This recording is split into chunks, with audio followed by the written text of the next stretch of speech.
Hello दोस्तों, कैसे हो आप सभी। दोस्तों, आज हम एक नया चैप्टर स्टार्ट करेंगे और एक नई जर्नी स्टार्ट करेंगे कंपनीज एक्ट की। दोस्तों, कंपनीज एक्ट बहुत बड़ा है, इसलिए इसको ध्यान से रेगुलर बेसिस पर देखिए।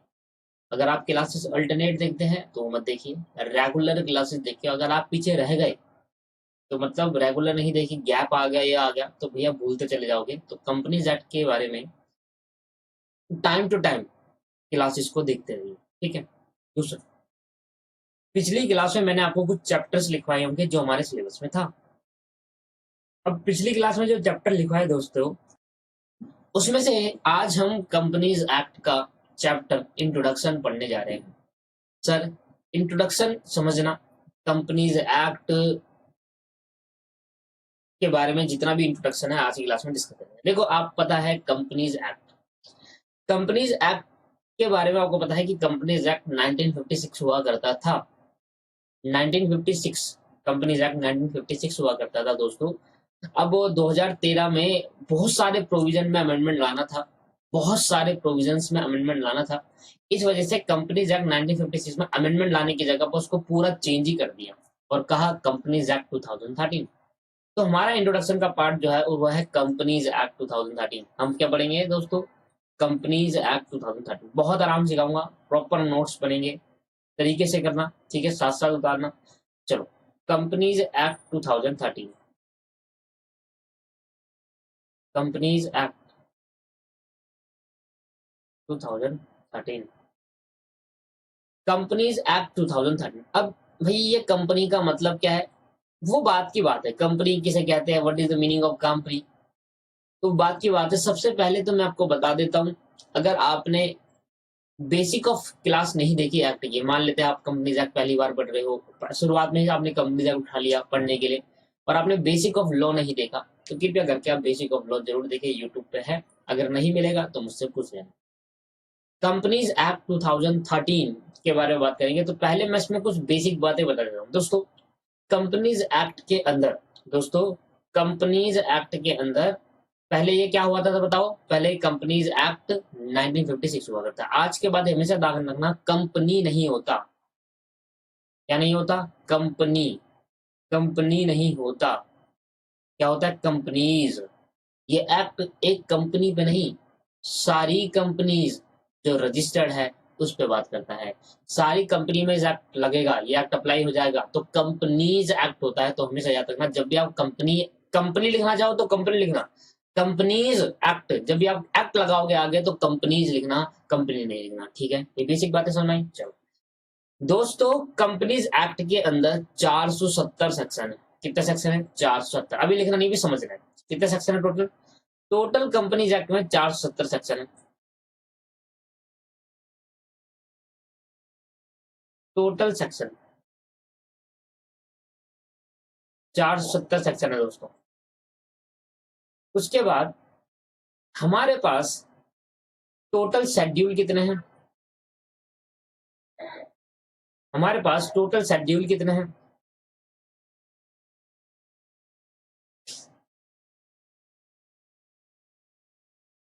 हमारे पास टोटल 7 शेड्यूल है। कितने हैं भाई? 7 शेड्यूल है। चलिए, दो 470 सेक्शन को 29 चैप्टर्स में, 29 यूनिट्स में बांटा गया। तो टोटल चैप्टर्स कितने हैं कंपनीज एक्ट के अंदर? जो एक्चुअल में चैप्टर है, मेरे बनाए हुए चैप्टर नहीं, जो एक्चुअल में चैप्टर है वो है 29 चैप्टर। 29 चैप्टर में 470 सेक्शन को बांटा गया। इंडिया का दूसरा सबसे बड़ा लॉ है ये। इंडिया का दूसरा सबसे बड़ा लॉ है कंपनीज एक्ट 2013। सर, 470 पहला लॉ कौन सा है? Indian panel code, IPC. 500, I think 570 के आसपास ही है उसके सेक्शन। तो 470 दूसरा सबसे बड़ा लॉ है, 470 सेक्शन है, 7 शेड्यूल है और टोटल चैप्टर हमारे पास 29 है दोस्तों। टोटल चैप्टर कितने हैं? 29। दोस्तों, हमारे सिलेबस के अंदर 470 सेक्शन नहीं है दोस्तों, आप घबराओ मत। कुछ सेक्शन हमारे सिलेबस के अंदर 470 सेक्शन नहीं है, कुछ हमें सीएमए इंटर में पढ़ना है और कुछ हमें सीएमए फाइनल पढ़ना। मतलब हमें पढ़ना पूरा 470 सेक्शन है, कुछ इंटर में और कुछ फाइनल में। अब कितना इंटर पढ़ने हैं, कितने सेक्शन इंटर पढ़ने हैं और कितने फाइनल पढ़ने हैं दोस्तों, ऐसे बता दूंगा तो सही पता नहीं चलेगा, क्योंकि बीच बीच में गायब कर दिया सेक्शन इंस्टीट्यूट ने। तो कुछ इंटर में पढ़ेंगे, कुछ फाइनल पढ़ेंगे, पर पढ़ेंगे पूरे 470 सेक्शन। जब आप फाइनल में पहुंचोगे तो इंटर में जितनी बातें पढ़ी 50% बातें फाइनल में फिर आएगी, इसलिए इंटर की बातें भूले ना। क्लियर है? तो कुछ बातें इंटर पढ़ेंगे, कुछ बातें उसमें पढ़ेंगे। और सर ये सीएमए के लिए ही है, ठीक है? कहीं आपको लगे कहीं सीए का नहीं दे दिया, सीएस का नहीं दिया, सीएमए के लिए ही रहेगा। दूसरा, सीएमए के स्टडी मैट से ही पढ़ाया जाएगा। तो अगर आप देखना चाहते हो तो सीएमए के स्टडी मैट से ही देखिए, क्योंकि वही सब कुछ है, वही सबसे ज्यादा ज्ञान है। हाँ, अमेंडमेंट साथ के साथ पढ़ाई जाएगी। ऐसा नहीं है कि सीएमए स्टडी मैट के अंदर बहुत सारी चीजें ऐसी है जो अमेंडमेंट नहीं है, अमेंडेड नहीं है। 2019 में जब अमेंड आया था तब अभी नहीं आया, तो अब अमेंडमेंट के साथ आपको पढ़ाया जाएगा, ठीक है? तो टोटल सेक्शन 770 है, टोटल शेड्यूल 7 है, टोटल चैप्टर 29 है। अब ये शेड्यूल क्या होते हैं भाई? शेड्यूल का मतलब होता है चैप्टर के एंड में, चैप्टर के एंड में फॉर्मेट गिवन होते हैं। दोस्तों आपने ना कभी जिंदगी में बैलेंस शीट जरूर बनाई होगी 11वीं 12वीं क्लास के अंदर। जब 12वीं क्लास के अंदर बैलेंस शीट बनाई थी और 11वीं क्लास के अंदर बैलेंस शीट बनाई थी, तो 11वीं और 12वीं के बैलेंस शीट में डिफरेंस था। 11वीं की जो बैलेंस शीट थी वो थी लायबिलिटी यहाँ, एसेट यहाँ पर क्या थी? Horizontal balance sheet. उसको बोलते हैं schedule 6 of the companies act 1956। Companies act का शेड्यूल 6 में, शेड्यूल 6 में टोटल कितने शेड्यूल है? 7। शेड्यूल 6 में लिखा गया है कि format of the balance sheet, horizontal balance sheet बनाई जाती है। तो शेड्यूल्स में क्या होते हैं? फॉर्मेट्स वगैरह होते हैं। शेड्यूल्स में क्या होते हैं दोस्तों? फॉर्मेट। और शेड्यूल एक्ट के बिल्कुल लास्ट में गिवन होते हैं, एक्ट के बिल्कुल लास्ट में गिवन होते हैं। तो कंपनीज एक्ट है उसके बिल्कुल लास्ट में फॉर्मेट्स गिवन होते हैं, अलग अलग अलग अलग अलग। That is the meaning of schedule. आपने जब 12वीं के अंदर आए थे तो कंपनी अकाउंटिंग पढ़ा था, शेयर वाला अकाउंटिंग पढ़ा था, शेयर, डिवेंचर, रिडम्पशन, ये सब पढ़ा था। तो वहां पर आपने फाइनेंशियल स्टेटमेंट बनाई थी, बैलेंस शीट, और वो थी वर्टिकली, लायबिलिटी ऊपर, एसेट नीचे। That is the schedule 3 of the balance sheet. कौन सी बैलेंस शीट थी? शेड्यूल्स के लिखा था ना वहां पर, schedule 3 of the balance sheet, वो है। तो ये वाला शेड्यूल, तो वहां पर जो शेड्यूल आपने पढ़ा था वो ये वाले शेड्यूल है। तो कंपनीज एक्ट का शेड्यूल 3 हमें बताता है कि बैलेंस शीट कैसे बनेगी, वर्टिकल बैलेंस शीट कैसे बनेगी कंपनीज की, ठीक है मेरे दोस्त? तो कंपनीज एक्ट में टोटल सेक्शन कितने हैं? 470 सेक्शन है। टोटल शेड्यूल कितने हैं? 7। और 470 सेक्शन को 29 चैप्टर्स में डिवाइड करा। ये चैप्टर के अकॉर्डिंग मैं नहीं पढ़ाने वाला, मैं तो अपने चैप्टर के अकॉर्डिंग बनेंगे, छोटे छोटे चैप्टर मैंने डिवाइड कर रखे हैं, उस चैप्टर से पढ़ेंगे, मजा आता है। ऐसा लगता है दोस्तों जब चैप्टर कंप्लीट होता है ना तो ऐसा लगता है मजा आ रहा है यार, इतने चैप्टर हो गए। तो टोटल चैप्टर हमने पढ़े थे, टोटल चैप्टर हमने देखे कितने कितने सारे चैप्टर है, उसमें से हमने छोटे छोटे चैप्टर में बांटा है, और स्टडी मैट में भी छोटे छोटे चैप्टर में बटा हुआ है। तो मैं उस तरीके से आपको कराऊंगा। इतना सही है? इतना समझ में आ गया? अब कंपनी एक्ट का मैंने थोड़ा एक वो दिया कि 470 सेक्शन है टोटल। टोटल शेड्यूल कितने हैं? 7। शेड्यूल्स में लिखे होते हैं फॉर्मेट, चैप्टर के लास्ट में होते हैं, तो फॉर्मेट्स वगैरह गिवन होते हैं। 470 सेक्शन को 29 चैप्टर में डिवाइड करा गया। इन 470 सेक्शन को कितने चैप्टर में डिवाइड करा? 29 चैप्टर में डिवाइड करा। दोस्तों इसके बाद जो हमें पढ़ना है वो है सर, दोस्तों उसके बाद हमें पढ़ना है ministry of corporate affair, MCA.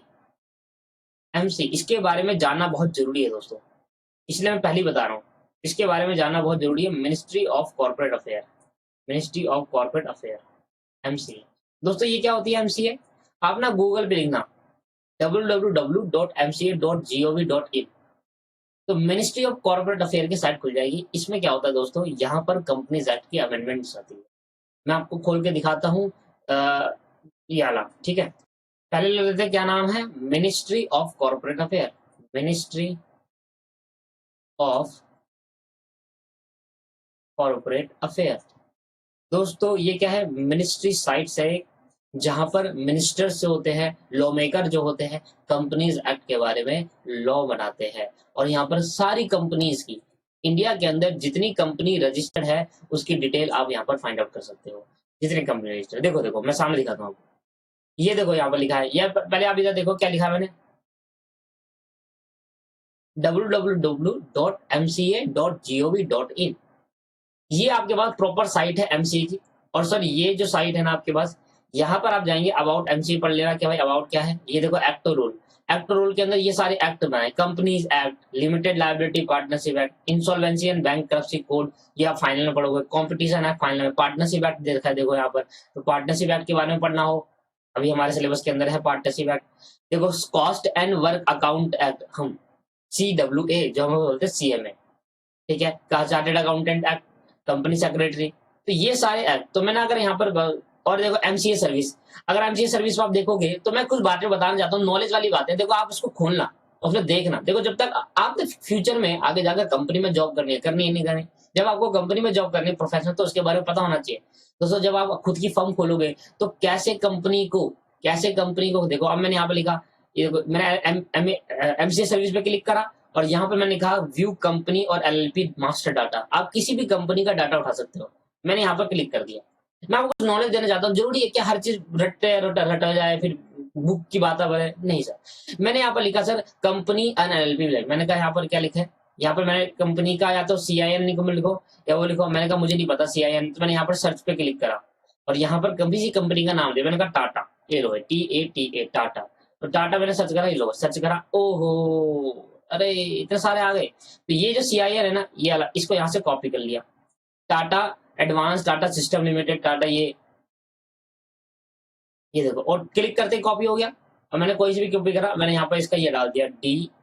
Sir आप कहोगे क्या बढ़ा दो सर, ये हटाओ ना सर, हमें पढ़ना है। सर सुनो तो, आप देखो तो सही, देखो सर, देखो आराम से देखो, मैंने ये लिख दिया सर यहाँ पर, और देखो सर, और देखो किसी भी कंपनी का, आप किसी भी कंपनी का डाटा उठा सकते हो कंपनी MCA की साइट पे जाकर। MCA क्या है दोस्तों, MCA लॉ मेकर है, लॉ बनाती है। यहाँ पर कौन बैठे होते हैं, मिनिस्टर्स बैठे होते हैं जो लॉ मेकर होते हैं, जो कि यहाँ पर जो है आपके पास मिनिस्टर बैठे होते हैं। देखो कंपनी का नाम Tata AI life insurance company, Tata की लाइफ इंश्योरेंस कंपनी है, ROC मुंबई में है, ROC मतलब रजिस्ट्रार ऑफ कंपनी, कभी सुना होगा इसके बारे में कि कंपनी कहाँ पर रजिस्टर्ड है, ROC कंपनी। कंपनी क्या है, टाइप, अभी मैं पढ़ाऊंगा टाइप्स ऑफ कंपनी, क्या पढ़ाऊंगा दोस्तों, टाइप्स ऑफ कंपनी। तो कंपनी लिमिटेड बाय शेयर पढ़ाऊंगा, क्या पढ़ाऊंगा भाई, लिमिटेड बाय शेयर, तो वो रजिस्ट्रेशन नंबर कौन सा, ये रहा रजिस्ट्रेशन नंबर। पब्लिक कंपनी, हाँ जी, class of company, public company, non government company, government company नहीं है मतलब पब्लिक कंपनी है। टाइप्स ऑफ कंपनी जब मैं आगे चैप्टर लाऊंगा ना, वहां पर दिखाऊंगा आपको। ऑथराइज शेयर कैपिटल, देखो भाई साहब, ऑथराइज शेयर कैपिटल का मतलब क्या होता है पता है आपने, ऑथराइज शेयर कैपिटल का मतलब मैक्सिमम शेयर आप जो इशू कर सकते हैं वो इससे ज्यादा नहीं कर सकते। ऑथराइज्ड कैपिटल मैक्सिमम शेयर जो इशू कर सकते, इसका शेयर कितने से होता है, पेड अप कैपिटल देखो इसकी, शेयर कितने की होगा भाई, गिनूंगा मैं जीरो तब भी डर लगेगा मुझे, कहाँ है कितनी जीरो है, टाटा कंपनी का है ये देखो, 3 4 5 6 7 8 गिन लेना है यार, तुम इसको क्या गिनने लगा रहा हूँ। अभी क्या है, एक्टिव क्या है, कंप्लायंस, अभी सिरमन स्वामीनाथन, ये इसके साइट है। अनलिस्टेड है, अनलिस्टेड मतलब क्या होता है दोस्तों, अनलिस्टेड मतलब क्या होता है, ये जो पेड अप कैपिटल है ना, ये ओनर ने लगाई है। लिस्टेड का मतलब होता है वो कंपनी जो स्टॉक एक्सचेंज में रजिस्टर्ड है, that is the meaning of listed. वो कंपनी जो स्टॉक एक्सचेंज में रजिस्टर्ड होती है उसको लिस्टेड कहा जाता है। और जो कंपनी स्टॉक एक्सचेंज में रजिस्टर्ड होती है वही कंपनी शेयर को बेच सकती है, समझ में आया। वो कंपनी जो लिस्टेड नहीं है, लिस्टेड वर्ड का मतलब क्या है, जब हम ROC में रजिस्टर्ड होते हैं तो रजिस्टर कहते हैं, ठीक है, ROC में अपना रजिस्ट्रेशन कराते हैं, कंपनी खोलते हैं, ROC मतलब रजिस्ट्रार ऑफ कंपनी, जहां पर कंपनी रजिस्टर्ड होती है उसको रजिस्ट्रेशन कहते हैं। और जब हम स्टॉक एक्सचेंज में रजिस्टर्ड कराते हैं शेयर को बेचने के लिए, तो स्टॉक एक्सचेंज में जब रजिस्टर कराएंगे, that is the meaning of listed. Listed और अनलिस्टेड, लिस्टेड मतलब क्या होता है, वो कंपनी जो स्टॉक एक्सचेंज में क्या है दोस्तों, रजिस्टर्ड है। और अनलिस्टेड का मतलब वो कंपनी जो स्टॉक एक्सचेंज में रजिस्टर्ड नहीं है। जो कंपनी स्टॉक एक्सचेंज में रजिस्टर्ड होगी वही कंपनी आर मार्केट में शेयर सेल आउट कर सकती है। बॉम्बे स्टॉक एक्सचेंज, BSE और NSE पढ़ा होगा आपने, ठीक है, चलो नहीं पढ़ा तो कोई नहीं, आगे पढ़ेंगे इसमें। Date of balance sheet, last AGM में चैप्टर पढ़ेंगे, एनुअल जनरल मीटिंग। देखो सारी बातें हमें पढ़नी है यहाँ पर, जब हम एनुअल चैप्टर पढ़ लेंगे तो सारी बातें जो हमने पढ़ी वो सब समझ में आ जाएगा, क्योंकि जितना भी लाइन लिखी है ना, जितनी भी लाइन, ये सब पढ़ना है। ये लाइन से ऊपर से लेकर जितने भी लिखा है ना, ROC company name, registration number, ये सब, ये सारी बातें पढ़नी है हमें। और कह रहा है कि कब कराई थी, देखो नहीं ये लास्ट एजीएम मतलब एनुअल जनरल मीटिंग लास्ट में कब हुई थी, ये थी। और लास्ट बैलेंस शीट कब अपडेट, तो अभी एक्टिव है, अभी एक्टिव चल रही है दोस्तों। ये और भी यहाँ पर क्या है, डिन होता है डायरेक्टर आइडेंटिफिकेशन नंबर, ठीक है, डिन। तो ये सब क्या है, ये सब मैं आपको पढ़ाऊंगा बाद में, पर अभी के लिए यहाँ पर इतना ही छोड़ेंगे। देखो किसी भी कंपनी का डाटा आप आराम से ध्यान सकते हो। यहाँ पर मैंने कहा, फिर हम यहाँ गए लास्ट में व्यू, ये रहा यहाँ पर view company and LLP master data. और अगर हम किसी भी कंपनी के बारे में सर्च करना है तो मैंने यहाँ पर लिखा, सर्च पे ऑप्शन में क्लिक करा और मैंने लिखा यहाँ पर रिलायंस। रिलायंस रिलायंस में सर्च कर दिया। अब रिलायंस की जितनी कंपनी, रिलायंस इंडस्ट्री, इंडस्ट्री मतलब ग्रुप ऑफ इंडस्ट्री, कंपनी का ग्रुप है, तो जितनी ग्रुप है वो सब लिख दिया। ठीक है, एक बार सर्च करें रिलायंस जियो।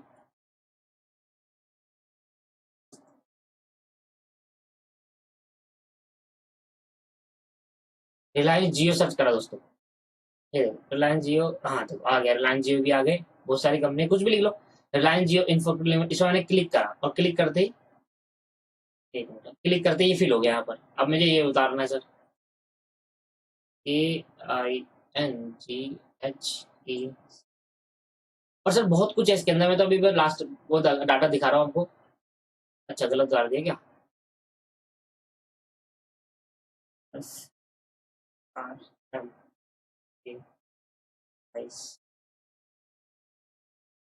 आजा भाई देखो, आ गया। ये सर सिन क्या होता है? सिन भाई अभी पढ़ेंगे इसका, अभी सारी बातें अभी थोड़ा बता, तो पहली क्लास है, पूरा कंपनी जैक पढ़ना है, तो पहली क्लास है पढ़ने की, तो इसको ध्यान से देखेंगे।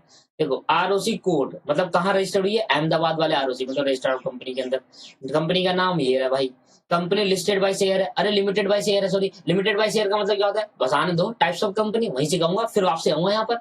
ठीक है, यही authorise capital, paid up capital, भाई लिस्टेड है अनलिस्टेड है, शेयर बेच सकती है? नहीं बेच सकती सर, शेयर नहीं बेच सकती। ठीक है, शेयर में एक्टिव, अगर शेयर बेचना होगा तो लिस्टेड कराना पड़ेगा स्टॉक। लिस्टेड का मतलब भी क्या होता है? स्टॉक एक्सचेंज में जाकर रजिस्टर कराना। जैसे बहुत सारी चीजें यहाँ पर, LLP service, about the filing of LP, ये समझ में नहीं आएगा आपको। क्यों समझ में नहीं आएगा? मैं आपको बताता हूँ रीजन। रीजन इसलिए समझ में नहीं आएगा क्योंकि अभी हमें पर इतनी नॉलेज नहीं है कि भाई कहाँ पर क्लिक करें, क्या डीएससी क्या होता है, डीआईएन क्या होता है, मास्टर एड्रेस पर क्लिक कर दिया सर, ये डीएससी क्या होता है, ये डीआईएन क्या होता है, डीआईएन सर्विस, तो ये सब पता नहीं चलेगा। अब एक्ट और रूल में गया मैं, ठीक है, अमेंडमेंट बताता हूँ कैसे आती है। एक्ट और रूल में गया, कंपनीज एक्ट में गया, और दोस्तों अगर हमें कोई अमेंडमेंट देखनी होती है तो हम यहाँ से देखते हैं, यहाँ से देखते हैं सर अमेंडमेंट। तो यहाँ पर सर क्या होती है? नई अमेंडमेंट, कंपनीज एक्ट बिल 2020 में अमेंडमेंट, ये देखो ऐसे आती है अमेंडमेंट, यहाँ पर क्लिक करा और ये आपके पास अमेंडमेंट 2020 अमेंडमेंट है ये अभी तक।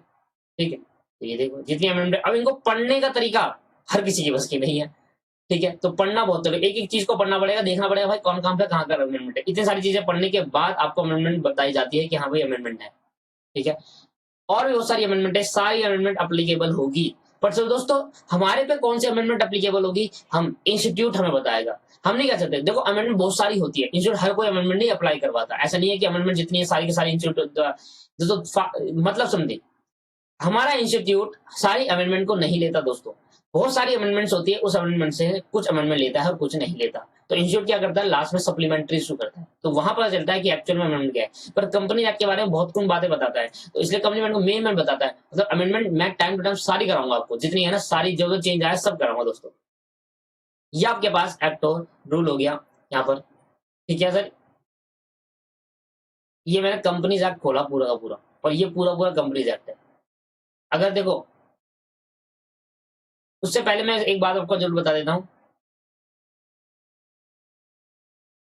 ये इतना क्लियर है जो मैंने बताया आपको, इतना क्लियर है? ठीक है, मैंने कहा देखो सेक्शन, पहले इसको लिख ले भाई, इसको लिख ले, टोटल सेक्शन 478, टोटल शेड्यूल 7 है, इनको आप लिख लो सर, टोटल चैप्टर 29 है। इसको मैं लाइन से लिखवा रहा, ले मैं क्या भी कहता हूँ, in our syllabus there are total section हमारे पास कंप्लीट रखने 470, इसलिए मैंने यहाँ पर लिख दिया सिंपल, टोटल सेक्शन 470 है, टोटल शेड्यूल 7 है, उन 470 सेक्शन को 29 चैप्टर के अंदर डिवाइड करा। मैं दिखाऊं कहाँ डिवाइड करा, ये देखो,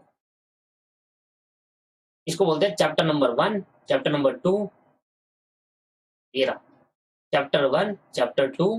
ठीक है, ऐसे चलते हैं, चैप्टर 2, चैप्टर 3, और ऐसे ऐसे कितने चैप्टर डाले हैं? 29 चैप्टर डाले हैं। फिर लास्ट में एक्ट के लास्ट में क्या आएगा दोस्तों?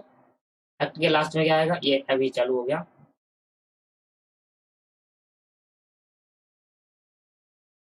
ये रहे देखो, एक्ट के लास्ट में क्या आएंगे, देखो ये लाए, ये कौन सा है चैप्टर? रुक रुक, कहाँ जा रहा है?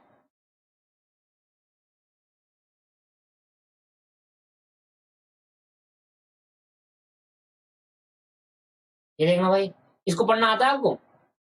नॉलेज है?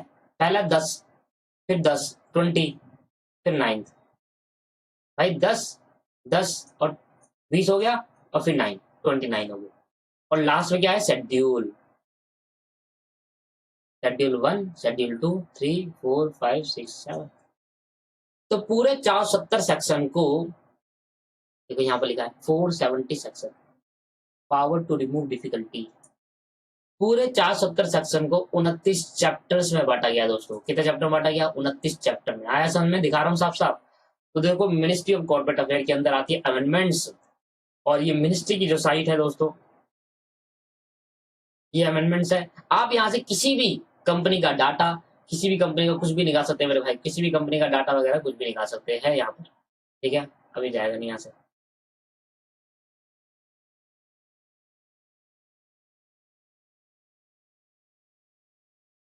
तो ये रहा भैया।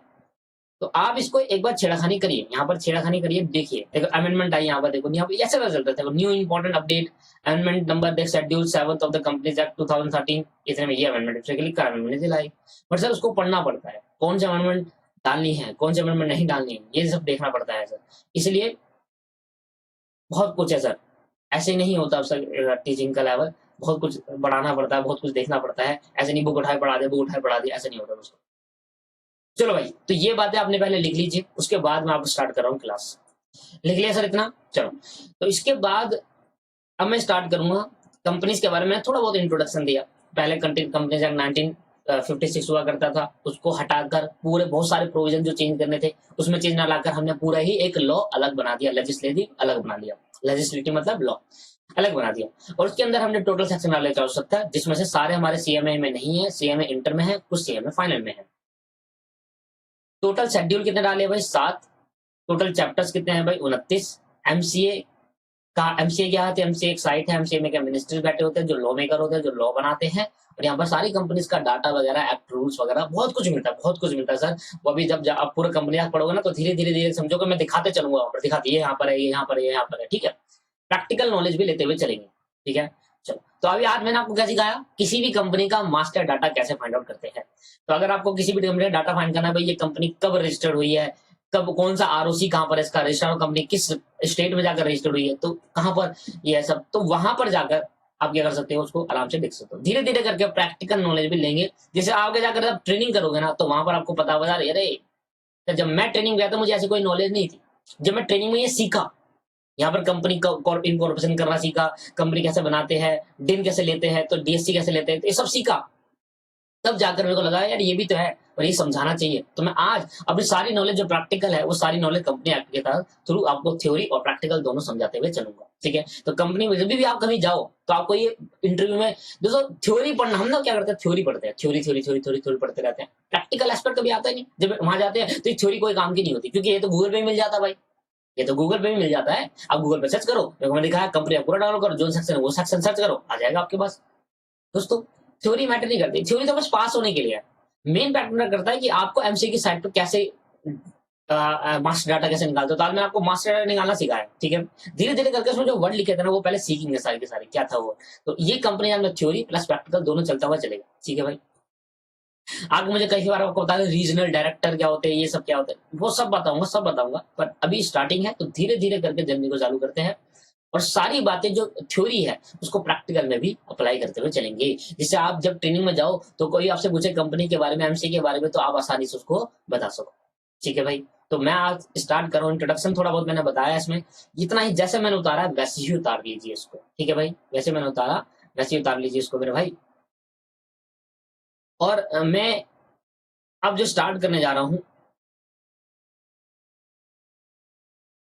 हाँ एक बात और बता दूं कि ये जो इंट्रोडक्शन है, चाहे वो सीएमए इंटर हो, चाहे वो सीएमए फाइनल हो, चाहे वो सीएस हो, चाहे वो सीए हो, भाई कोई भी हो, कोई भी, क्योंकि ये वीडियो मैं यूट्यूब पर डालूंगा, तो कोई भी अगर आप देख रहे हो उसमें, तो आराम से इसके लिए एप्लीकेबल है। क्योंकि इंट्रोडक्शन का मेन से यही होता है भाई, कभी भी कंपनी एक्ट खोला जाएगा सेक्शन तो वही रहेंगे, इसलिए इंट्रो भी हर जगह सेम ही होता है, ठीक है भाई। चलो, तो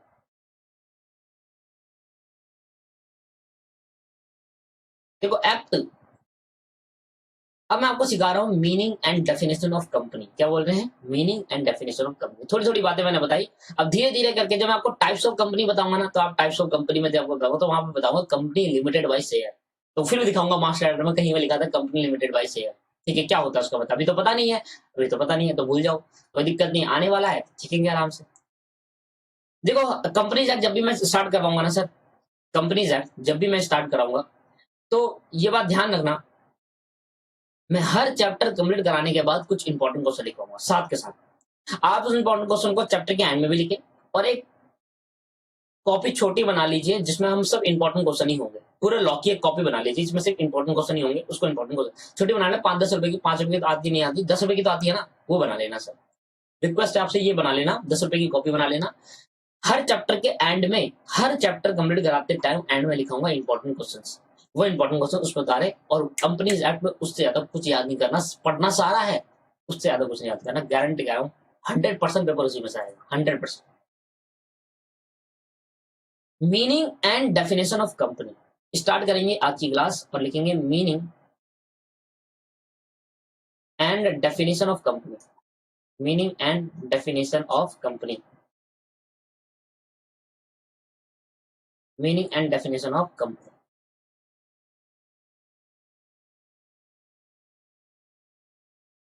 लो भाई लो, meaning and definition of company.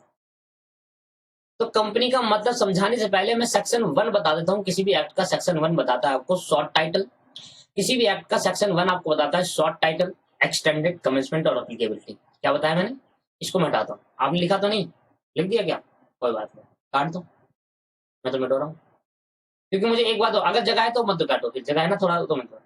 किसी भी एक्ट का सेक्शन 1 क्या बताता है? किसी भी एक्ट मतलब छोड़ो किसी भी एक्ट, हम कंपनी एक्ट पढ़ते हैं, वैसे तो सारे एक्ट का जितने भी एक्ट बने हैं उस एक्ट का सेक्शन 1 हमें क्या बताता है? सेक्शन 1 हमें बताता है कमेंसमेंट। ओ शॉर्ट टाइटल क्या बताता है दोस्तों? Short title. शॉर्ट टाइटल कि आज से इस एक्ट को क्या नाम देंगे? हमने कहा companies act 2013। Short title. Extended, ये ex whole of India extended है, एक्सटेंडेड। कमेंसमेंट कब आया था, कब से लागू हुआ था और कहां कहां एप्लीकेबल है, एप्लीकेबिलिटी। तो किसी भी एक्ट का पहला सेक्शन, किसी भी एक्ट का फर्स्ट सेक्शन हमें क्या बताता है? Short title. शॉर्ट टाइटल का मतलब क्या है इधर? Companies act 2013। एक्सटेंडेड क्या है भाई? Whole of India. Whole of India कब से लागू हुआ था? एक्सटेंडेड है भाई, होल ऑफ इंडिया कब से लागू हुआ था? और एप्लीकेबिलिटी के बारे में तो डिटेल में सीखेंगे बाद में। कब से लागू हुआ था? कमेंसमेंट ऐसे ही बनाना है आपको, ऐसे ही बनाना है सर, ऐसे ही डायग्राम बनाए। क्या होता? 29 अगस्त 2013 को ये कमेंसमेंट हुआ था। और एप्लीकेबल हर जगह है, होल ऑफ इंडिया एप्लीकेबल है हर जगह, ये एप्लीकेबल रहेगा। कहाँ का एप्लीकेबल नहीं रहेगा, कहाँ का, वो एक्ट में दे रखा है दोस्तों, हमें इतना पढ़ने की जरूरत नहीं है। Section 1 short title, extended, commencement और एप्लीकेबल। मतलब कहाँ ये एक्ट एप्लीकेबल नहीं होगा, किस जगह पर एप्लीकेबल नहीं होगा। जैसे कि मैं आपको एक हिंट देता हूँ, देखो क्या है, कंपनीज एक्ट कब आया था? 29 अगस्त 2013। ये बेयर एक्ट है दोस्तों। बेयर एक्ट मतलब क्या होता है? Original act. आप डाउनलोड करना सिखा दिया, आराम से डाउनलोड कर सकते हैं। पहला किसी भी एक्ट का पहला सेक्शन क्या कहता है? चैप्टर 1 पढ़ रहे हैं, चैप्टर 1 का ना प्रीलिमिनरी। किसी भी एक्ट का पहला सेक्शन क्या कहता है? Short title, extended, extend, commencement, application. अच्छा एक्सटेंड की स्पेलिंग गलत लिख दी मैंने, है ये आएगा। Short title, commencement. The act may be called, act को क्या जाता है? Companies act 2013 is action whole of India. ये कहाँ होगा? होल ऑफ इंडिया में एप्लीकेबल होगा। यहाँ लिखा है this provision of the act shall apply. कहाँ का अप्लाई होंगे? 1 2 3 4 यहाँ अप्लाई होंगे। एप्लीकेबिलिटी क्या बोला इसको? एप्लीकेबिलिटी बोला। क्लियर है नहीं है? चलो ठीक है, हो गया ठीक। एप्लीकेबिलिटी बोला तो यहाँ अप्लाई होगा। तो दोस्तों ये बात आपने, किसी भी एक्ट का सेक्शन 2 क्या कहता है? डेफिनेशन। किसी भी एक्ट का सेक्शन 2 क्या बताता है हमें? डेफिनेशन। Section number 2, section 2। किसी भी एक्ट का सेक्शन 2 क्या बताएगा भाई? डेफिनेशंस बताएगा। याद है? कुछ याद नहीं। सेक्शन 2 क्या बताता है? डेफिनेशन। किसी भी एक्ट का सेक्शन 2 क्या बताएगा? डेफिनेशन बताएगा। और कंपनीज एक्ट का भी सेक्शन 2 क्या बता रहा है? डेफिनेशन। कभी कभी कोई एक्ट होता है जिसमें सेक्शन 2 में डेफिनेशन लिखी होती है, कुछ और लिखा होता है, ठीक है। तो मेजर मेजर की बात कर रहा हूँ, मेजर मतलब ज्यादातर किसी भी एक्ट का सेक्शन 2 हमेशा डेफिनेशंस बताते हैं। और दोस्तों डेफिनेशन में कंपनीज एक्ट 2013 के अंदर, कंपनीज एक्ट 2013 के अंदर टोटल 95 डेफिनेशन है। टोटल डेफिनेशन कितनी है दोस्तों? क्या हमें सारी पढ़नी है? नहीं, टोटल डेफिनेशन 95 है। और पता है कैसे होती है? सेक्शन 2 सब सेक्शन 1 या क्लॉज 1, सेक्शन 2 पहले डेफिनेशन को बोलेंगे, सेक्शन 2 की फर्स्ट डेफिनेशन, सेक्शन 2 की सेकंड डेफिनेशन, सेक्शन 2 की थर्ड डेफिनेशन, तो फिर बोलते हैं सेक्शन 2 क्लॉज 1 या sub section 1, section 2 clause 2, section 3 clause 3, section 3 section sorry section 2 sorry section 2 clause 1, section 2 clause 3, section 2 clause 4, section 2 clause 5। तो ये लाइन से चलती है डेफिनेशन। तो टोटल डेफिनेशन कितनी है भाई? टोटल डेफिनेशन 95 है। मैं आपको दिखा दूं, ये भी दिखा दूं, देखो ये भी देख लेते हैं। तो यहां से मैंने कहा पहला जो स्टार्ट हुआ वह है शॉर्ट टाइटल, कमेंसमेंट और एप्लीकेबल। दूसरा दूसरा दूसरा जो सेक्शन 2 जो है वो डेफिनेशन का है। देखो यहाँ सेक्शन 2 सबसेक्शन 1 या clause 1, section 2 subsection 2 clause 2, section 2 subsection 3। और टोटल डेफिनेशन अगर हम बात करें तो ये सारी डेफिनेशन नहीं पढ़नी भाई, आपको पागल हो जाएंगे इसको पढ़ते पढ़ते जाएंगे। टोटल डेफिनेशन देखो आप, मैं लास्ट में दिखाता हूँ उसमें टोटल डेफिनेशन। देखो ये बेयर एक्ट है, ओरिजिनल है। तो टोटल डेफिनेशन 94 तो ये हो गई और ये 95। टोटल डेफिनेशन 95 है दोस्तों, 95। टोटल डेफिनेशन 95 है इसके अंदर, ठीक है। 95 डेफिनेशन है। तो मैंने अगर बात करूं तो भाई कंपनीज एक्ट के बारे में सबसे पहले मैंने आपको बात करी कि 470 सेक्शन है, 7 शेड्यूल है, टोटल चैप्टर 29 है। एमसीए के बारे में थोड़ा बहुत बताया, ठीक है। पहला सेक्शन हमें से क्या बताता है? शॉर्ट टाइटल, एक्सटेंड, कमेंसमेंट और applicability. Short title, extend, commencement और एप्लीकेबिलिटी। शॉर्ट टाइटल का मतलब किस नाम से जाना जाएगा, एक्सटेंड मतलब होल ऑफ इंडिया है, ठीक है। कमेंसमेंट मतलब कब किस डेट को आया था, लागू हुआ था। एप्लीकेबल मतलब किसकी जगह पर ही अप्लाई होगा एक्ट और किसकी जगह पर अप्लाई नहीं होगा। होल ऑफ इंडिया में भी ऐसी जगह होती है जहां पर अप्लाई होता है, जहां पर अप्लाई नहीं होता। डेफिनेशन क्या है? Companies act 2013। टोटल डेफिनेशन कितनी है भाई? 95। टोटल डेफिनेशन कितनी है? 95। कंपनीज एक्ट के अंदर एप्लीकेबिलिटी बता दी भाई, एप्लीकेबिलिटी बता दी कि भाई इसी जगह पर एप्लीकेबल होगा, उसके बाद कहीं और एप्लीकेबल नहीं होगा कंपनीज एक्ट, ठीक है। वो एप्लीकेबिलिटी यहाँ पर लिखी हुई है।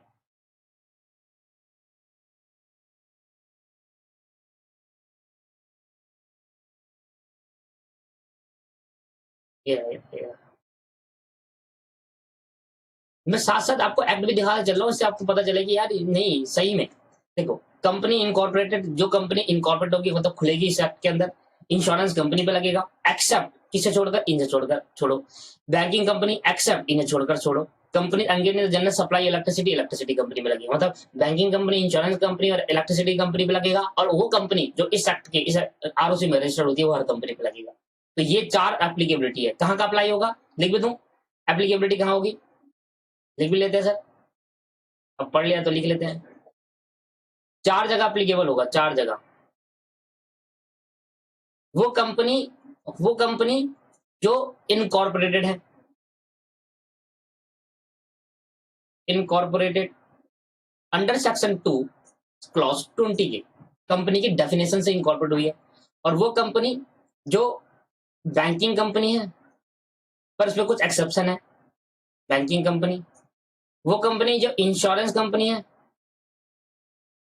वो और वो कंपनी जो इलेक्ट्रिसिटी या वाटर सप्लाई करती है, electricity and water supply company. इन 4 जगह पर ही कंपनीज एक्ट लगेगा और कहीं नहीं लगेगा। इन 4 मतलब पार्टनरशिप में कंपनीज एक्ट नहीं लगेगा, ठीक है। एलएलपी में कंपनीज एक्ट नहीं लगेगा, इंडस्ट्रियल लॉ के अंदर कंपनीज एक्ट नहीं लगेगा, कॉन्ट्रैक्ट एक्ट में कंपनीज एक्ट नहीं लगेगा, सेल ऑफ गुड्स में नहीं लगेगा, नेगोशिएबल में नहीं लगेगा। कंपनी एक्ट कहाँ लगेगा? इन चारों में। वो कंपनी जो रजिस्टर्ड हुई है एज अ कंपनी, वो कंपनी जो बैंकिंग कंपनी है, वो इंश्योरेंस कंपनी है, वो electricity and water supply company है। इसकी कुछ एक्सेप्शन है तीनों की। एक्सेप्शन क्या है? Ignore it. हमें इतना पढ़ना है, हमारे तो बुक में नहीं दे रखा है, ये बताओ। तभी मैं आपको इतनी डिटेल में बता रहा हूँ सर, नॉलेज मेकिंग है, नॉलेज मेकिंग हमेशा नॉलेज के साथ पढ़ना चाहिए। ये है नॉलेज मेकिंग। अब मैं सारी बातें बताने लगा तो हमारा चैप्टर चालू नहीं होगा, समझ में आ रहा है? जितनी बातें जरूरी होती है सर उतनी बताता हूँ हमेशा। यहाँ तक क्लियर है? तो एप्लीकेबिलिटी समझ में आई। पहला सेक्शन में क्या बताता है? Short title. शॉर्ट टाइटल मतलब इसको बोला क्या जाता है? That is called companies act 2013। Extent कहां पर extent? Whole of India including Jammu and Kashmir. Commencement 29 अगस्त 2013। कब आया? 29 अगस्त। और एप्लीकेबल कहां कहां एप्लीकेबल? इनकॉर्पोरेट हुई है जो इसमें बैंकिंग कंपनी, इंश्योरेंस कंपनी और electricity and water supply company. इधर जगह ये कंपनी के जितने भी प्रोविजन है 470 सेक्शन इस कंपनीज के अंदर अप्लाई कर दिए जाएंगे। यही बात समझ में? That is called applicable. Clear sir? चलो। और एप्लीकेबिलिटी में दो और भी है। तो वो दो और लिखना चाहो तो लिखना, मैं दिखा रहा हूँ। Any other company govern any special act, special act से जो बनी है, जैसे कि हमारे जो CA, CMS, CS इंस्टीट्यूट है वो स्पेशल एक्ट द्वारा बने गए हैं, ठीक है। Such body corporate incorporate by law, और कोई भी बॉडी कॉर्पोरेट जैसे वो जो मेनली जो हमारे स्पेशल एक्ट से बनी हुई है ये हो गई। और जो बॉडी कॉर्पोरेट जो हो गई दोस्तों, वो आपके पास यही बॉडी कॉर्पोरेट मतलब क्या हो गया आपके पास, CA, CMS, CS, ठीक है। ये स्पेशल एक्ट से अलग हो गई कंपनी, ठीक है दोस्तों। और भी दो कंपनी और है, और वो दो कंपनी अगर लिखना चाहो तो लिख लेंगे, जगह नहीं है मेरे पे, कहाँ लिखूं, कहाँ लिखो भाई, जगह है नहीं, यहाँ लिखो। दो कंपनी और है, ऐसी कोई कंपनी जो स्पेशल एक्ट से बनी हो, वो कंपनी पे लगेगा रूल, अप्लाई एप्लीकेबल होगा, और ऐसी कंपनी जो बॉडी कॉर्पोरेट हो,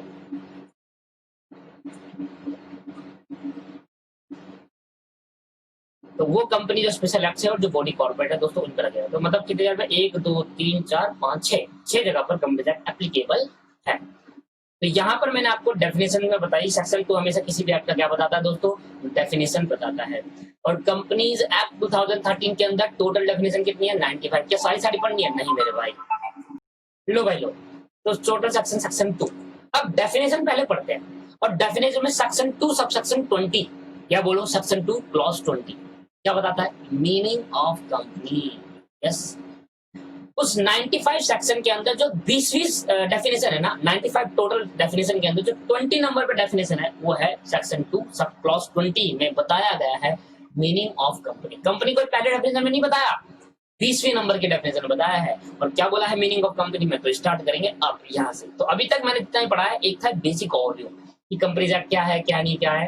तो कंपनीज एक्ट के बारे में थोड़ी बहुत बातें तो आपको मैंने जरूर बता दी, और हद तक बातें बता दी सर, बहुत अच्छी बातें बता दी मैंने। अब स्टार्ट करेंगे सर, जैसे मैंने उतारा वैसे उतारना है आपको ये, ठीक है। जैसे मैंने उतारा है आप ये वैसे ही उतारिए कृपया करके। तो ये आपके पास टोटल ऐसे ही उतारना है आपको। अब यहाँ से मैं स्टार्ट कर रहा हूँ अपना कंपनीज एक्ट। तो कंपनीज एक्ट में मैंने आपको सिखाई meaning and definition of company. क्या बताया दोस्तों, मीनिंग एंड डेफिनेशन,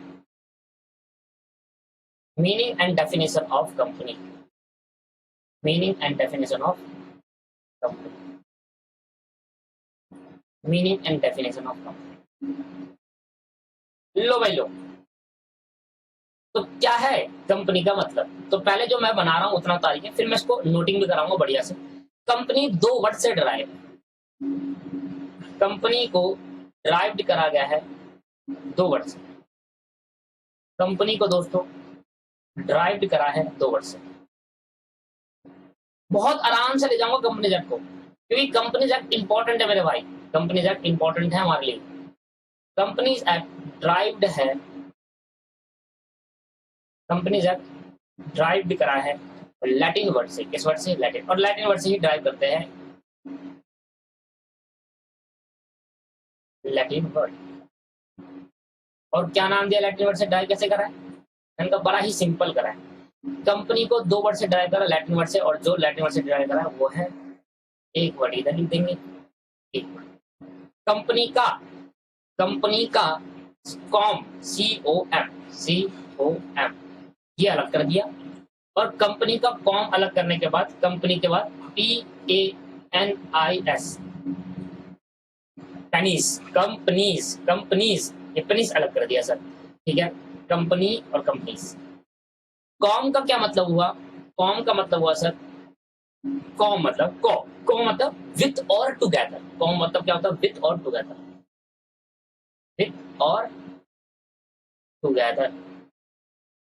कॉम का मतलब क्या हुआ दोस्तों, विथ और टुगेदर हो गया।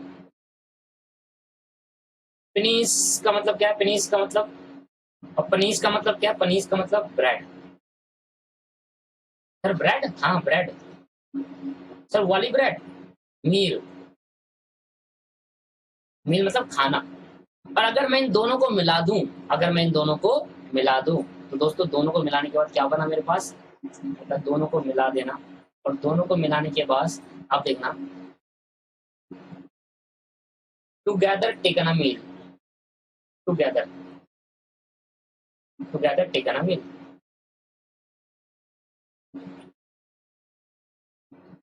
टेकन अ मील।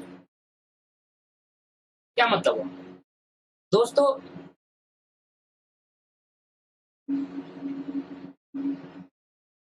जैसे कहा जाता है कि भाई मैं खाना खाने जा रहा हूँ, क्या तू मुझे कंपनी दे रहा, आ रहा है मेरे साथ खाना खाने। जैसे पहले क्या होता था कि एक साथ खाना खाने को टुगेदर मील, एक साथ खाना खाने को कंपनी कहा जाता है कि भाई तू मेरी कंपनी पे है। कंपनी में इन द सेंस मेरे साथ आ रहा है कंपनी खाना खाने के लिए, तो खाना खाने के लिए कंपनी दे रहा है, कहते हैं अभी भी कहते हैं उसको कंपनी दे रहा है। तो टुगेदर मील का मतलब क्या हुआ, जिस तरीके से पहले एक साथ खाना खाने को कंपनी कहते हैं, उस तरीके से एक साथ काम करने को भी कंपनी कहते हैं। बड़ी अच्छी तरह से बताया लैटिन वर्ड के अंदर। जिस तरह एक साथ खाने खाने को कंपनी कहते हैं कि हाँ चल तू मैं खाना खाने जा रहा हूँ, क्या तू मुझे कंपनी देगा, मेरे साथ आएगा खाना खाने। इस तरह एक साथ काम करने को भी क्या कहते हैं, कंपनी कहते हैं। दोस्तों इसको मैं लिख दूं, अच्छा रहेगा। पहला पॉइंट क्या, जिस तरह एक साथ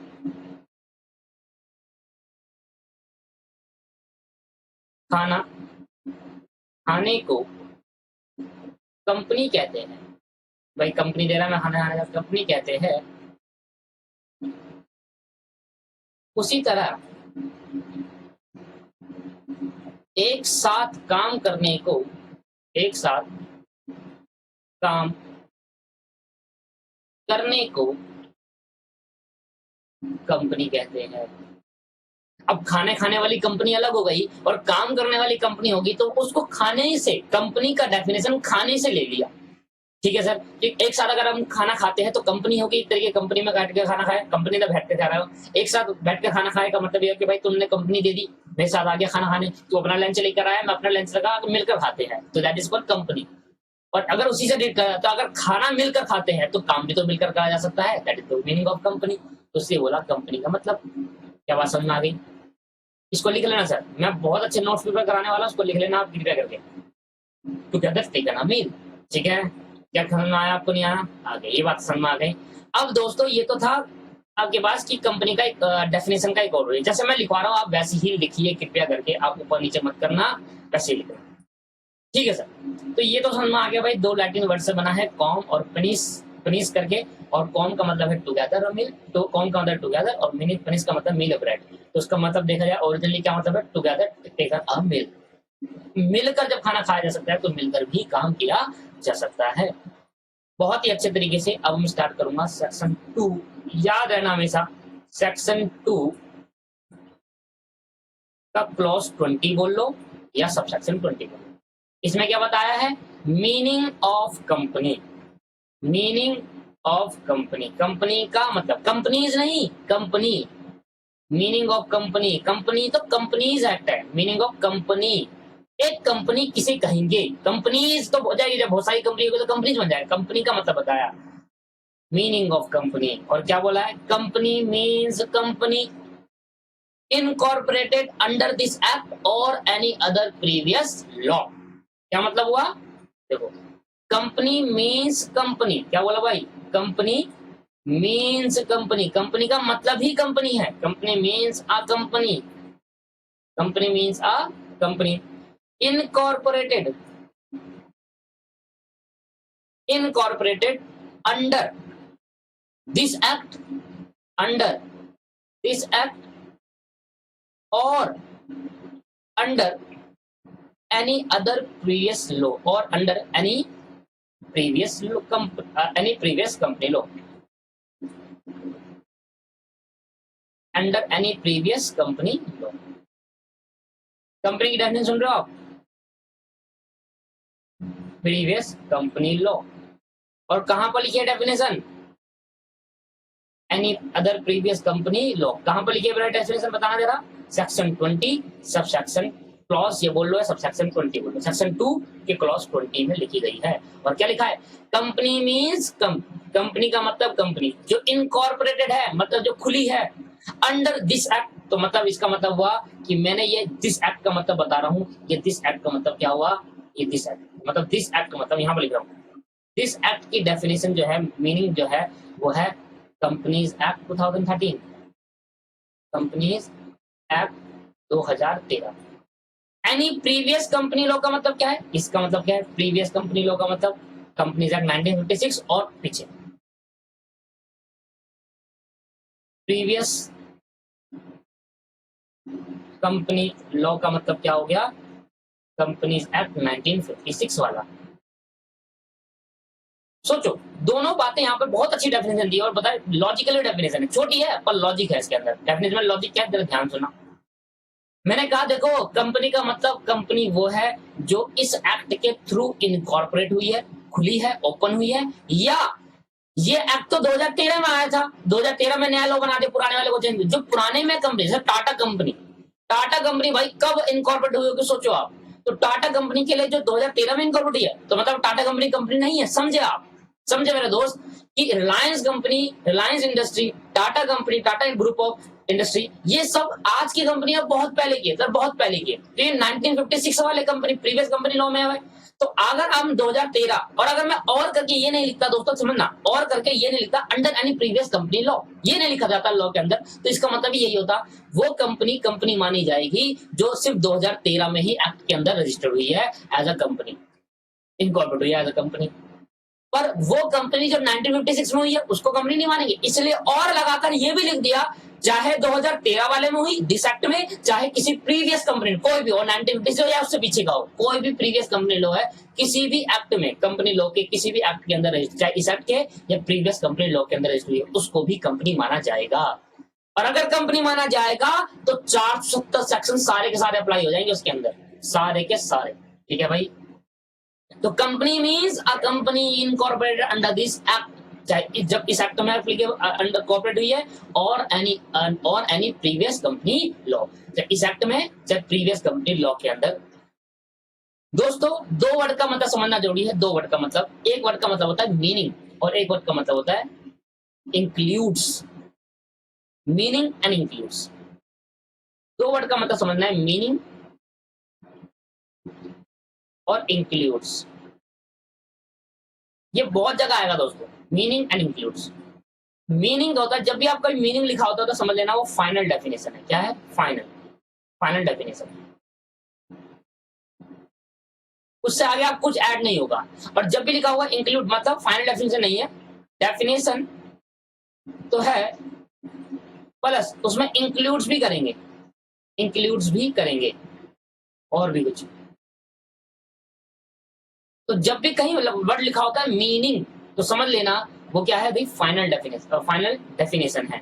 मीनिंग का मतलब क्या है दोस्तों? फाइनल डेफिनेशन है। मतलब यहाँ पर क्या लिखा है? Meaning of company. क्या लिखा है मेरे भाई? Meaning of company. और कंपनी का मीनिंग जो लिखा गया है वो, उसका मतलब है फाइनल डेफिनेशन। इसमें ना इंक्लूड है, इसके बारे में भाई ये इंक्लूड हो जाएगा, ये भी इंक्लूड हो जाएगा। Company means company under this act और any other previous law includes, ये ऐसा कुछ नहीं लिखा, final definition.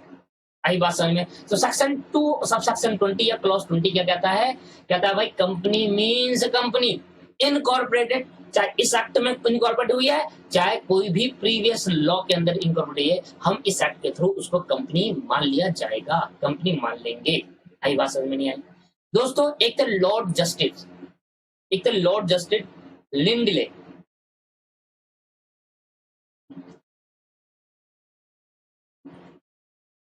Lord, sorry, Lord justice,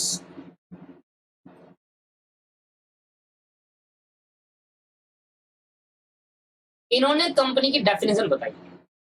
इन्होंने अपने पॉइंट ऑफ व्यू से कहा कि मैं बताऊंगा डेफिनेशन, एक्ट ने तो बता दिया। एक्ट ने कहा company means company, company means company incorporated under this act और any other previous company law. Any other previous company, तो सुनना मेरी बात, any other previous company law लिखा है। अगर यहाँ पर लिख देता वर्ड सिर्फ लॉ, तो सारे लॉ के बारे में हो जाता वो, समझ में आ रहा है? जितने भी लॉ बने आजकल, आईपीसी, इंडस्ट्रियल लॉ, कॉन्ट्रैक्ट वगैरह सब नहीं दोस्तों। एनी अदर, एनी प्रीवियस, वो भी कौन सा होना चाहिए? लॉ, कंपनी वाला होना चाहिए, उसके अंदर जो रजिस्टर्ड होगी वही कंपनी मानी जाएगी। लॉर्ड जस्टिस लिंडले ने क्या कहा? उन्होंने कहा भाई कंपनी का मतलब बताया, कहा कि an association, association of many person, an association of many person who contribute who contribute money or monies, money or money worth, और मनी वर्थ, या तो पैसा दे दो या पैसे की फॉर्म में कुछ वर्थ दे दो, कुछ दे दो सामान, ठीक। Money worth into the business, into the business, into the business, and share, and share into the business, and share money worth into the business, and share profit or loss arise them, profit or loss arising, profit or loss arising in, profit or loss arising in business। इन्होंने कहा company एक ऐसी association है जहां पर person मिलकर पैसा contribute करते हैं या पैसे की जगह पर कुछ building asset other than cash दे देते हैं, जो कि मनी की वर्थ में होना चाहिए, मनी के टर्म्स में होना चाहिए, और वो बिजनेस में लगाते हैं, और बिजनेस में लगाने के बाद प्रॉफिट और लॉस अराइज करते हैं। उन्होंने कहा वो कंपनी मानी जाएगी, इन्होंने कहा वो है कंपनी। और लास्ट में उन्होंने बोला वो पर्सन, पर्सन हु कॉन्ट्रीब्यूट, इन्होंने कहा पर्सन हु कॉन्ट्रीब्यूट, जो पर्सन कंट्रीब्यूट करा उस पर्सन को बोलेंगे मेंबर, क्या बोलेंगे, मेंबर ऑफ द एसोसिएशन। और जो पर्सन कंट्रीब्यूशन, जिसने जितना कंट्रीब्यूशन करा गया, कंट्रीब्यूशन, उसको बोलेंगे कैपिटल। ऐसा बोला, जिस पर्सन ने कंट्रीब्यूट करा, जिस पर्सन ने कंट्रीब्यूट करा, हाँ, जिस पर्सन ने कंट्रीब्यूट करा उस पर्सन को मेंबर कहेंगे, और जितना कंट्रीब्यूशन करा उसको बोलेंगे कैपिटल। ये इन्होंने बताया लॉर्ड जस्टिस ने। और कह रहा कैपिटल के, कैपिटल का जो हिस्सा होगा, कैपिटल का जो हिस्सा होगा वो मेंबर में बटेगा। जितने मेंबर होंगे कंपनी के, मेंबर 1, मेंबर 2, मेंबर 3, मैंने कहा मेंबर 1, M1 का है मेंबर 1, मेंबर 2, और मान लो मेंबर 3 है। तो कैपिटल के 3 हिस्से होंगे, जो 3 हिस्से होंगे उस हिस्से को हमने नाम दिया शेयर। ऐसा था कि कंपनी ने कहा भाई कंपनी का मतलब हम बता रहे हैं, लॉर्ड जस्टिस ने कुछ अलग बताया, कह रही ऐसी एसोसिएशन जहां पर बहुत सारे पर्सन आकर कंट्रीब्यूट करते हैं मनी के टर्म में या मनी वर्थ में बिजनेस के अंदर, और प्रॉफिट और लॉस को अराइज होता है तो वो लेते हैं, शेयर करते हैं, तो उसको हम कंपनी कहेंगे। जो बंदा कंट्रीब्यूट करेगा वो मेंबर होगा, जो कंट्रीब्यूशन देगा वो कैपिटल होगा। बट इसकी डेफिनेशन मुझे कुछ अच्छी नहीं लगी। क्यों? क्योंकि पार्टनरशिप फॉर्म में भी यही होता है, पर्सन मिलते हैं, पैसा लगाते हैं और प्रॉफिट और लॉस अराइज करते हैं। पार्टनरशिप फॉर्म में भी तो यही होता है। इसलिए सर वैसे तो लिखवा रही है डेफिनेशन, स्टडी मैटर में दी है तो मैंने भी आपको दे दी। इन्होंने कहा भाई कंपनी ऐसी हो गई, कंपनी हम इसको बोलेंगे कंपनी। ठीक है सर, लॉर्ड जस्टिस ने क्या कहा, और एक्ट की हिसाब से डेफिनेशन वो क्या है, वो है खतना। एक्ट वाली डेफिनेशन मुझे अच्छी लगी है। कहा एक्ट में सिंपल डेफिनेशन लिखी है, company means company incorporated under this act और any other previous company law. Law नहीं लिखेंगे any other previous law, any other previous company law. This act का मतलब 2013 वाला, प्रीवियस कंपनी एक्ट का मतलब जब मिलकर खाना खाया जा सकता है तो मिलकर भी काम किया जा सकता है। टुगेदर टेकन अ मील का मतलब ये हुआ कि मिलकर खाना खाया जा सकता है तो मिलकर भी काम किया जा सकता है। दोस्तों आज की क्लास को मैं यहीं समाप्त करूंगा, और अगली क्लास में मुझे एक बहुत ही इंपॉर्टेंट बताना है कॉन्सेप्ट जिसका नाम है salient features of company. Company के फीचर्स बताने हैं, और ये पेपर में आने के बहुत चांसेस होते हैं। ये पेपर में आने के बहुत चांसेस होते हैं कि कंपनी के फीचर विशेषताएं क्या है, विशेषताएं क्या है। तो कैसी लगी आपको क्लास? बढ़िया से मजा आया? ठीक है, ये तो बेसिक ओवर भी होती कंपनी। तो आज मैंने आपको एमसी की साइट खोलकर दिखाई, और वहां पर मैंने आपको दिखाया कि मास्टर डाटा कैसे फाइंड आउट करा जाता है किसी भी कंपनी का। ठीक है, नाम लिखो, नाम लिखने के बाद सर्च कर दो, बस खत्म, आ गया। किसी भी कंपनी का डाटा मिल जाएगा सर, आपको तो पता चल जाएगा। अब धीरे धीरे मैं आपको आगे समझाते रहूंगा। जैसे टाइप्स ऑफ कंपनी दिखाता हूं, तो टाइप्स ऑफ कंपनी के अंदर भाई क्या था क्या नहीं था, तो वो बातें भी हम आगे आगे सीखेंगे। ठीक है भाई, आज की क्लास को मैं यही समाप्त करता हूँ। अब नेक्स्ट क्लास में हम मिलते हैं। Thank you very much.